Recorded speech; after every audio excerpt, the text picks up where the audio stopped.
প্রবাল সেই মণিটাকে হারিয়ে ফেলেছে।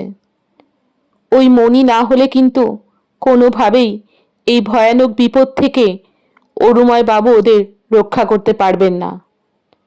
তাহলে কি মণিটা ওরা খুঁজে পাবে, নাকি আরো কঠিন বিপদ এসে উপস্থিত হবে ওদের কাছে?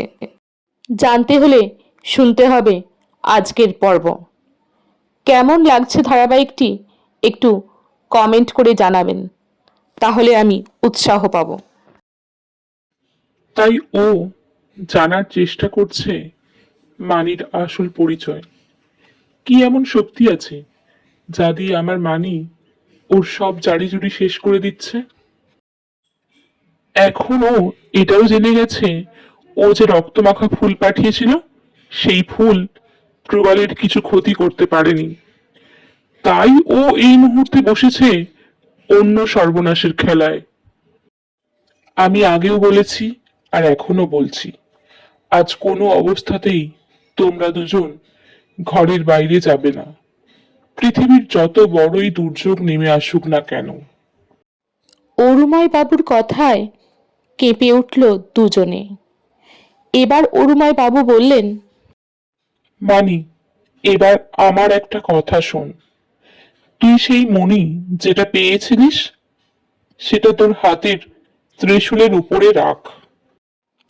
অরুময় বাবুর কথায় এলিনা আর প্রবাল মণিটা খুঁজতে শুরু করে। প্রবালের জামার উপরে আঠা দিয়ে আটকানো ছিল মণিটা, কিন্তু হায়, মণিটাকে ওরা সেখানে খুঁজে পায় না।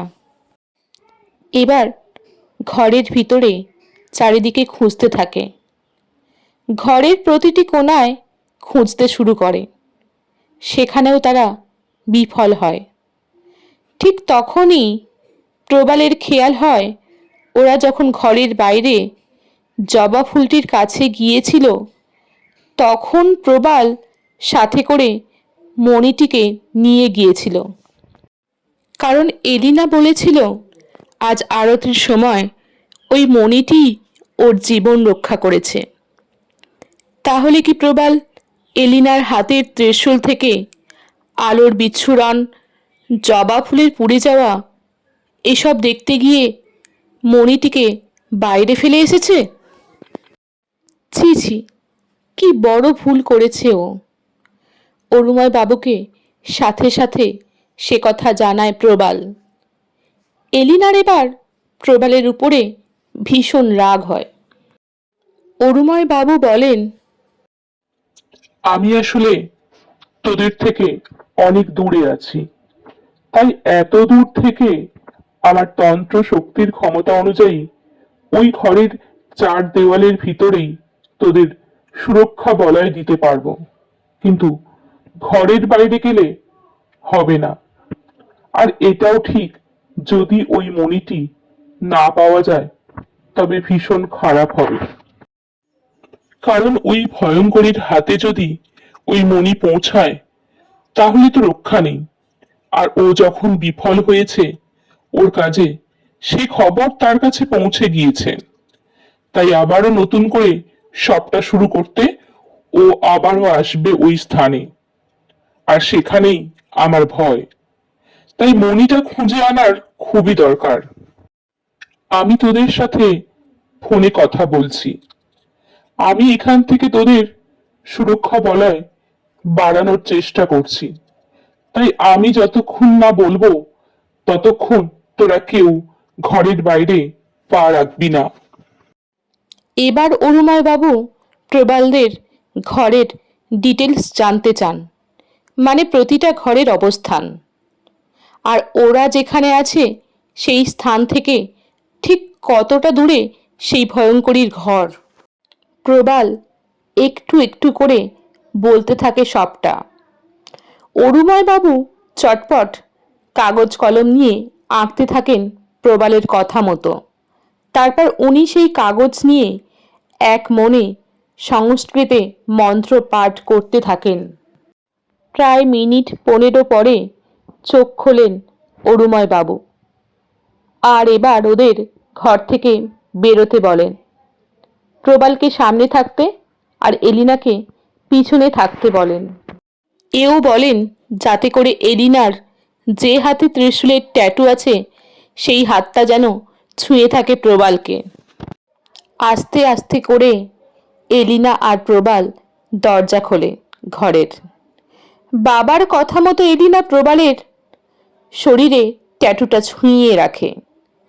প্রবাল এবার দেখতে পায় মণিটা পড়ে আছে দরজার সামনে। প্রবাল মণিটা হাতে তুলতে যাবে, হঠাৎই এলিনা কিছু একটা দেখে ভয়ে চিৎকার করে ওঠে। আর এলিনার হাত সরে যায় প্রবালের শরীর থেকে। প্রবাল কিছু বোঝার আগেই ওর সামনে দেখে মধুজাকে।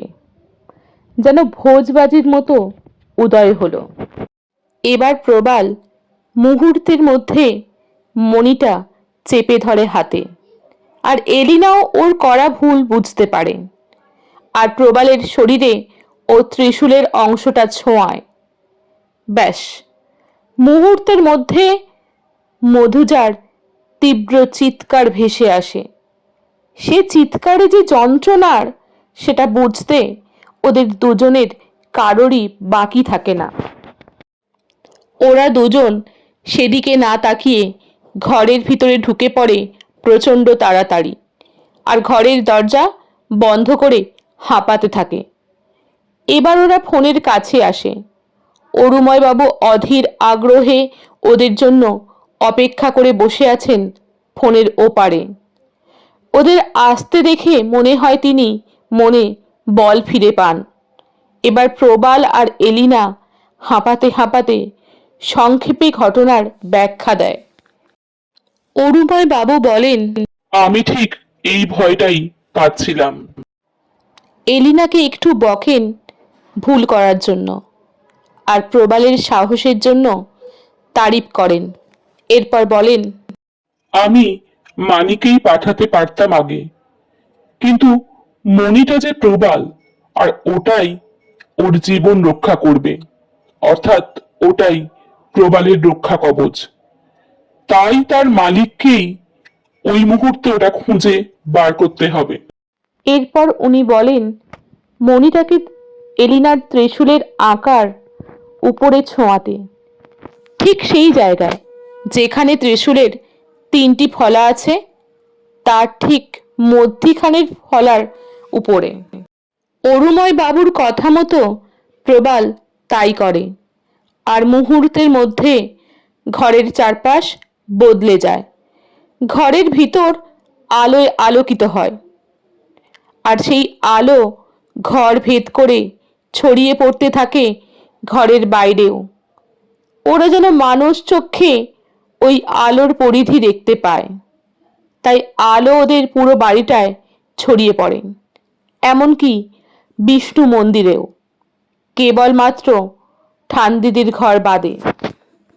ওরা যেন বিভোর হয়ে দেখতে থাকে সেটাকে। ঘোর কাটে অরুময় বাবুর কথায়। উনি বলেন, এই সুরক্ষা বলয় মাত্র 3 দিন স্থায়ী থাকবে। 3 দিন পরে এর শক্তি ক্ষয় হবে, আর 3 দিন পরে অমাবস্যা। ওই দিন সেই ভয়ঙ্করী বসবে ভয়ানক যজ্ঞে, আর এই বলয় ভেদ করতে সক্ষম হবে। তবে আমাদের তার আগেই যা করার কিছু একটা করে ফেলতে হবে। অরুময় বাবু বলেন, আর তোদের কোনো ভয় নেই। এবার তোরা একটু ঘুমিয়ে নে। একটু পরেই ওখানে ভোরের আলো ফুটবে। আমি সময় মতো তোদের সাথে ঠিক যোগাযোগ করে নেব। অরুময় বাবুর কথায় ওরা নিশ্চিন্ত হয়ে ফোন রেখে ঘুমের দেশে হারিয়ে যায়।